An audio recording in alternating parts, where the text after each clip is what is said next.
Now, strangely enough, during the early centuries of Christianity, treatment of many diseases relied almost entirely on prayer. Now, a 7th century Irish monk called St. Fiacre acquired the rather dubious honour of becoming the patron saint for hemorrhoid sufferers. You can tell by the look on his face, really, can't you? Now, apparently Fiacre developed hemorrhoids from digging in the monastery garden, and to soothe the pain, he actually sat on a large stone, which gave him a miraculous cure. That brings Geri's taken on this topic of medical history through art, and I think she's absolutely marvellous. She's found some incredible pictures, and I think she puts together a great talk. Her whole presentation, I think, was excellent, and I have heard her talk before. She's a very popular speaker. Some of the rather ridiculous treatments of the day by suggesting that drinking punch might be a cure-all for gout, colic and tisic, which was actually consumption. So if you had your punch, you could cure everything. It started, I think, probably in my childhood. I was always fascinated by images and art, and what did it actually mean, I think, is probably what really intrigued me. But I had the chance to study in more depth after I gave up work to have kids and couldn't cope with singing the wheels on the bus anymore. So I started studying. I got a little bit addicted and ended up going from a sort of BA to an MA to a PhD without drawing breath, and having a fantastic time in the process. So my research was really around religious art.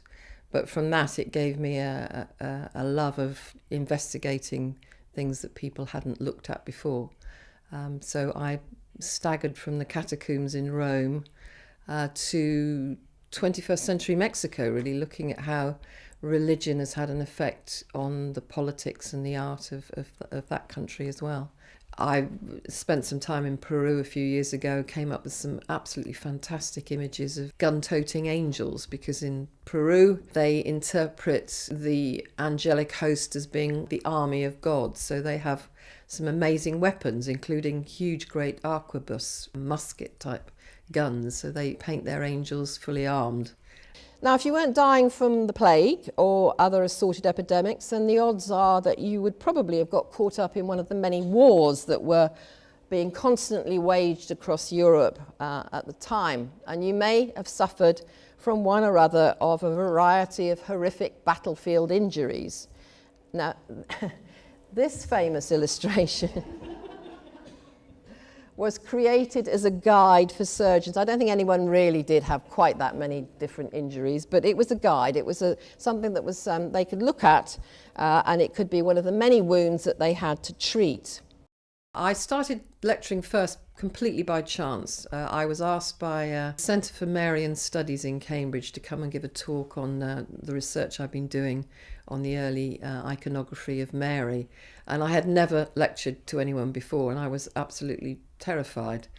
But as I started to talk, I realised that I actually rather liked this, A, because I was a show-off, and B, because the audience was beginning to laugh at what I said. So it was a mix of being a stand-up comic and also imparting information that fascinated me. So I was completely hooked at that point. And since then, I've been all over the world lecturing, mainly as an accredited NADFAS lecturer.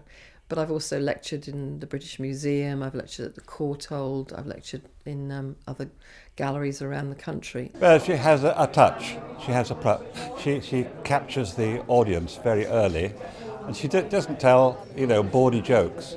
She just tells humour.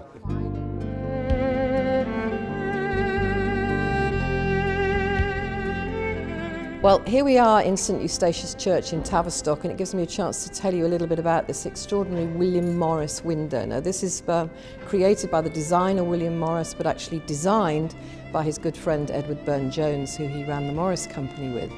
Now, the interesting thing about the window is that there is a theory, and it is a theory, that the face of one of the apostles in the window is actually modelled on Edward Burne-Jones's ex-lover, the very feisty Greek artist Maria Zambacco.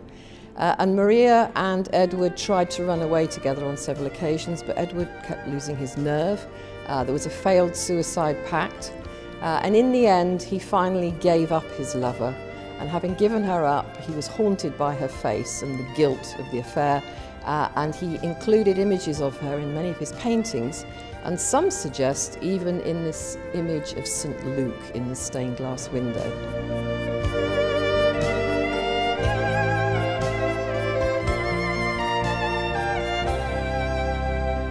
In the 16th century, the German-Swiss physician Philippus von Hohenheim, also known as Paracelsus, had actually not only founded the discipline of toxicology, but he had become the first person to use ether as an anaesthetic.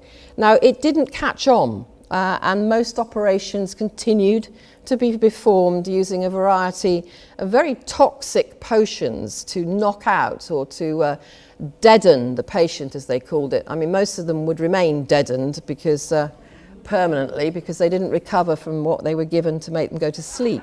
I talk about everything from prehistoric cave art right through to the history of Fleet Street, and most recently I'm doing a new talk on from magic lanterns to MGM, so it's the history of the development of the film industry and the artists that have been influenced by movies as well. So it's a real ragbag of different topics, and I'm constantly adding to it.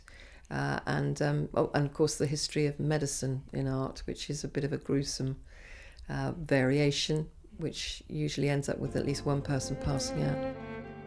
And some of the greatest caricaturists of the time would often use the medical profession as the brunt of their acerbic wit. Now, this is a very jolly amputation scene, courtesy of the artist Thomas Rowlandson. Now, it seems that amputees were treated just as badly in the 18th century because I get as much back from the people I share the information with as I probably give to them.